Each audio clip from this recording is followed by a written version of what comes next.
Hey everybody, Quantum here with a really interesting video in my opinion. I'm happy to bring you a bit of a spicy list. We are using a Ruby Emerald like RATIGAN sort of themed deck, but it's actually pretty good in my opinion. And in a top 8 list over this past week using Shimmering Skies, RATIGAN actually saw play in a top 8 Amber Ruby Mufasa deck, the new one. It's 7 cost uninkable, it does shift for 4, so it's pretty good value. It's with 5/5 stats, and it has evasive, it quests for 3, and it also gives +2 strength to all of your damaged characters. So you can see here we're playing things like Teeth and Ambitions, Mulans, Mother Gothels, and because we're not playing Amber to proc Rapunzel for draw, we're actually playing Dinner Bell, another RATIGAN themed card, I guess, which in my opinion is pretty powerful.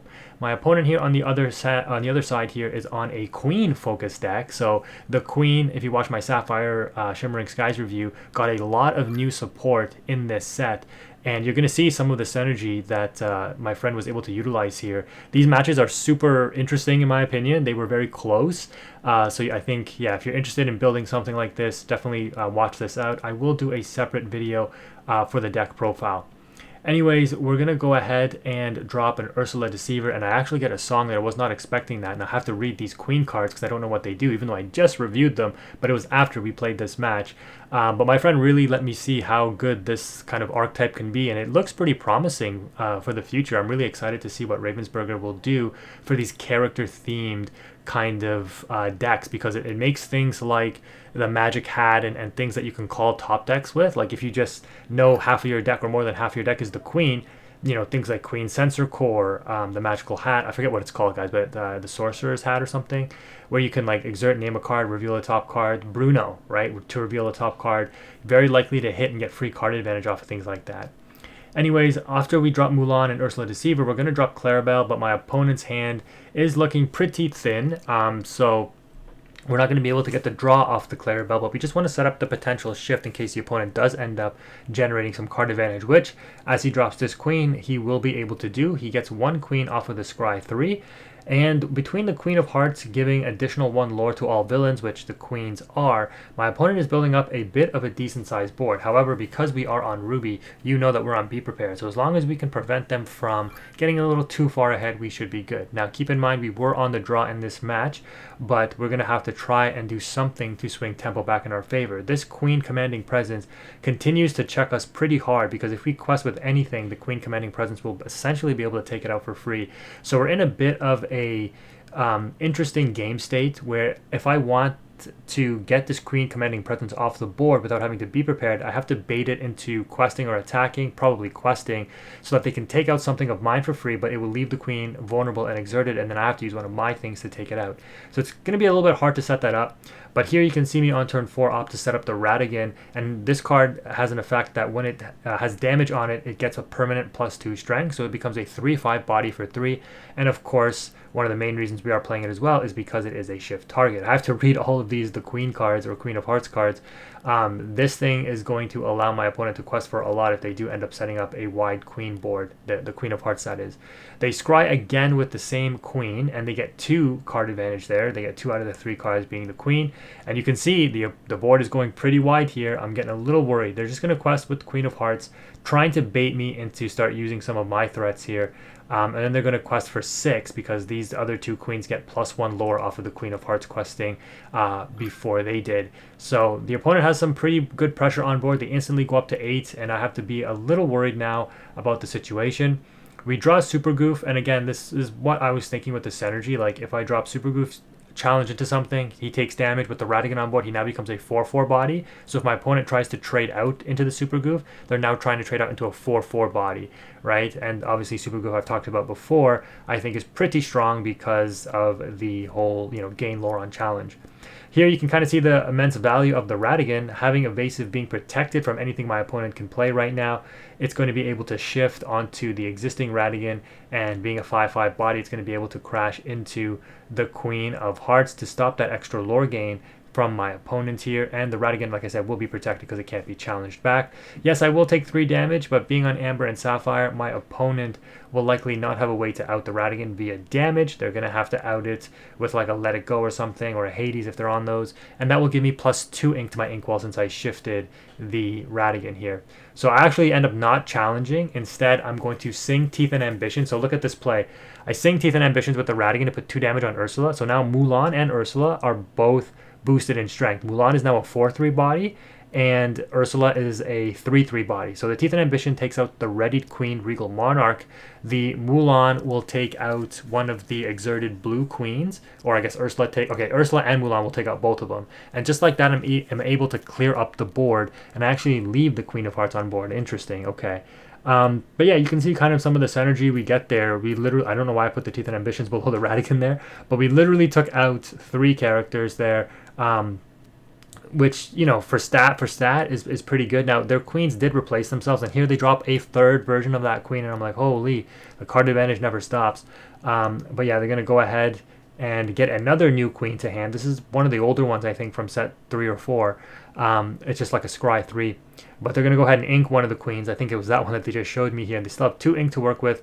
They're just going to go ahead and continue to quest with that big queen still on board, the Commanding Presence, definitely commanding the board and limiting my options here.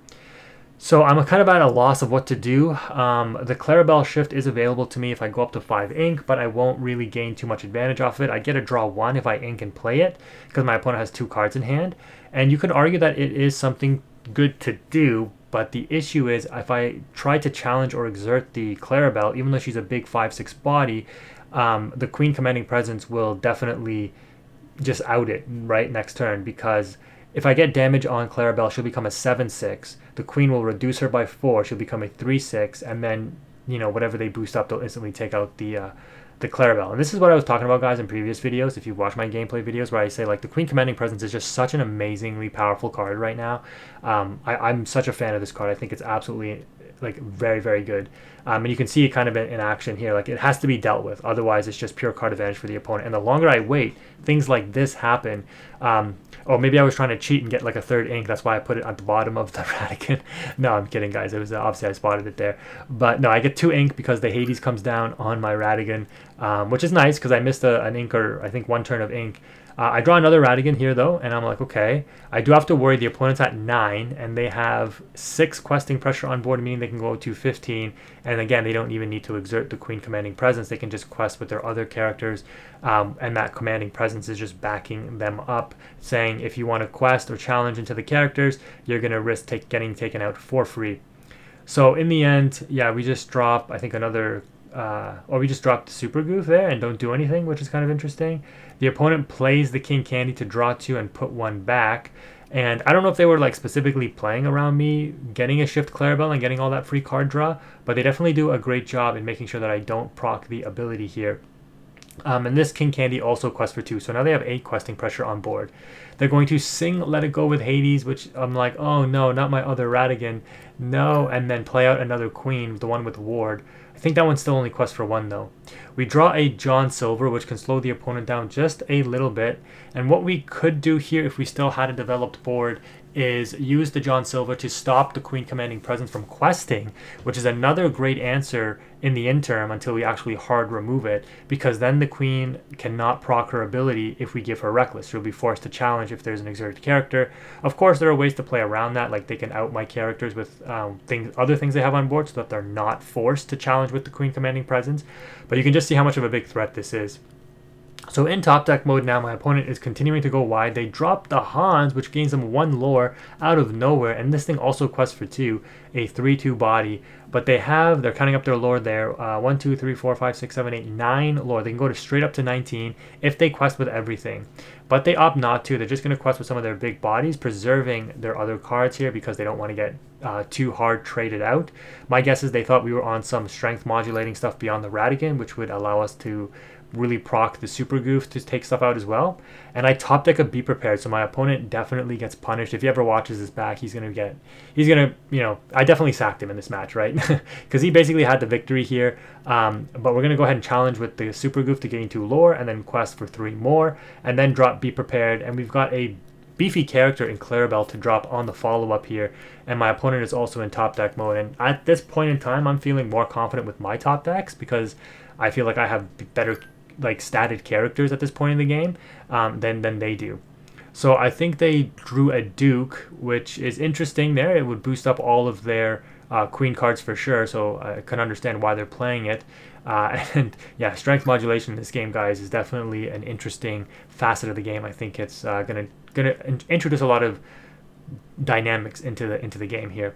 But they top deck another Duke, which I'm like, okay, I'm gonna go ahead and start dropping these big Clarabelles and just continue to quest, catching up in the lore race. They top deck a Sensor Core, and they're gonna go ahead and activate it. This card, guys, I'm telling you guys, this card is insane. The Sensor Core, I'm a huge fan of it. So they got to reveal what it is, and if it's not a queen or princess, they put it to the top of their deck. And I was talking to my friend afterwards. I think he ends up counting his queens later, and he's on something like 28 queens, so almost 50% chance for it to hit on queens. And I don't think he's on any other princesses or anything. We top deck a third Clarabelle here, and I'm like, well, I'm not getting any draw off of it, but it's still just a really good body. So we just drop a third one. We're now on 12 lore. The opponent's only on 13. They draw, activate the Sensor Core, reveal a Han, so they miss again off of it. And now they're just stuck with these two Dukes. They drop a King Candy, and yeah, they've got a Duke with damage on it. What did they do here? They got another Han? Oh, okay. Yeah, I think they drop Hans there, and then they realize that it was game over, so they end up scooping it up, and now we're obviously on game number 2. So after being on the draw in the first game, we're now on the play. Now, to be fair, we had another game that we were doing, and my opponent was pretty close to winning that match, but his game crashed. So you can look at this as game 3, and we were 1-1, and he could have very easily taken that first game, I think, as well, right, if he wasn't so conservative with his quest.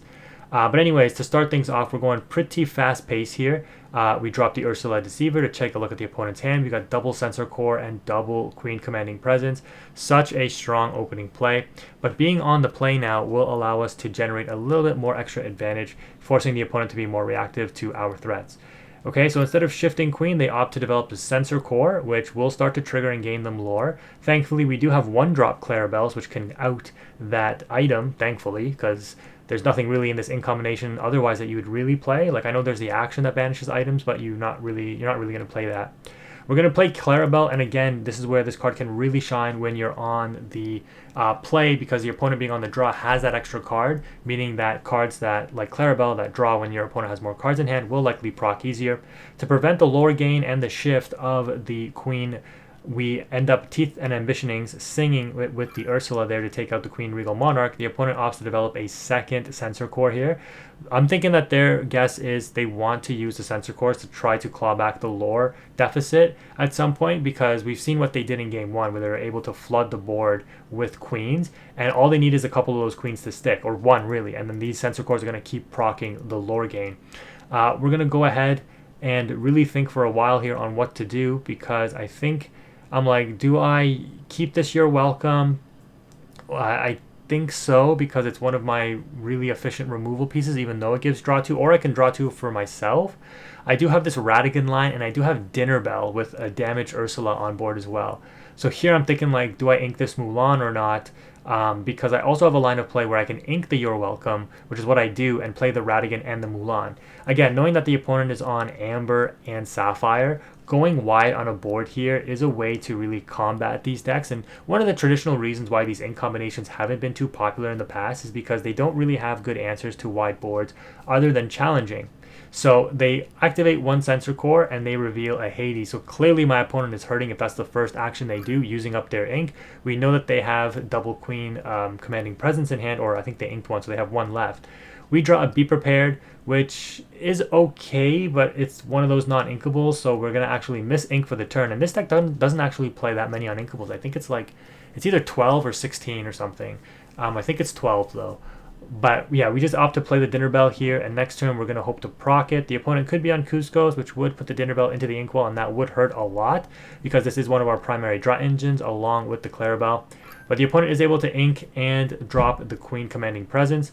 We're going to go ahead ready up, and we draw a big Clarabelle with the opponent's hand looking pretty healthy, or not even, they're only on 3 cards. We should be able to proc Clarabelle though, if the opponent does opt to keep some cards in hand. Okay, never mind. Considering I have no other ink, I'm going to ink it and maybe use 4 to shift the Ratigan, which is unfortunate because if I didn't miss an ink, I would have been able to proc the dinner bell as well. But here I'm thinking like, what do I want to do? So we quest for 4, and I'm like, yeah, they don't have another character on board, so I think I quest with everything, because if they want to trade Queen Commanding Presence into something, I just out it next turn. And what's funny is I actually forgot about the strength boost on the Ratigan, so my Mulan and Ursula both have +2 strength. Because of this Ratigan. And this Ratigan, like I said, is evasive. It quests for 3. It is a huge body that comes down on 4 with the shift. It's super efficient if you get it out early and can be very difficult to out. Now, again, it does get outed by Zeus and World's Greatest Criminal Mind and things like that, but it is a big target, or a pretty beefy target that's hard to deal with that evasive ability. Again, similar to like Mickey Mouse, Brave Little Tailor, right? Being a 5/5 evasive body, just instead of questing for 4, it quests for 3. Anyways, the opponent on the King Candy is able to draw 2 and put 1 card to the bottom of their deck, so hopefully helping their bricked hand situation if th're on a couple of uninkables. I think they're on 2 Hades, actually, because I think there was one in there in the opening hand when we revealed it with Ursula Deceiver, and then they revealed one off of the Sensor Core. I could be wrong. They might only be on 1. But yeah, now they're thinking what to do, and I think they're like, yeah, I have to deal with the board. So here I make a mistake and forget to tell my opponent that their queen actually dies along with the Mulan because of the +2 strength boost from Ratigan. So I would have been in an even stronger position if this properly was able to proc. The opponent has 3 cards in hand, we have 2, so we're going to go ahead and play the 3-drop Clarabelle, which allows us to draw 1, and we draw a Mother Gothel. So we have 2 lines of play here where we're going to be able to either... wait, what did I do there? Oh, okay, because yeah, I think, okay, I can either play the Gothel or use a Dinner Bell for 2. I'm gonna opt to quest with the Ursula Deceiver and then use 2 to proc the Dinner Bell to draw 2 with the Ursula. And I think I was telling my friend the queen should have been banished off of the Mulan, but like obviously I missed it, so we're just gonna let it slide because I caught it later. I draw into the Emerald Ratigan the first time I've seen that, and we're gonna play out the Mulan. So just another target for Dinner Bell to draw 2. Pay 2 ink, draw 2. Seems pretty good to me. Yes, I lose the character, but the card draw can be absolutely huge here. So we have all of our engines going. We have the Ratigan, the strength boost, the Dinner Bell draw. Yeah, here I show him. I was like, yeah, I think you should have been banished earlier because of the Ratigan, but it's a-okay. I think the opponent kind of realizes that, yeah, there's not much they can do because they can't deal with the Ratigan. They need to play out the Hades, and they just don't have the ink to get there fast enough. And I don't think they have Let It Go either, even though they're on 4 cards in hand. So they scry with the queen. Do they hit anything? I don't think it really matters because we're already on 16. I didn't even see that. We were already on 16 lore. We're very close to closing out this game, and I think my opponent knows it's over. So they're just going to end up wrapping this one up. If you enjoyed this gameplay, make sure that you have dropped a like on it. That would be greatly appreciated. And let me know in the comment section below if you do enjoy these more fun builds. They're great to experiment with cards, kind of see the hidden potential and the different interactions. Like here we learned about always making sure your Ratigan is properly getting the ability off if you do have those damaged characters in play. I really do like this card. I think it is pretty good, and I was just showing him, yeah, I had all the follow-up needed in the Be Prepared and the Mother Gothel, so I could turn off those sensor cores. But that's going to do it for this video, guys. If you made it this far, thank you again for watching. Quantum is out.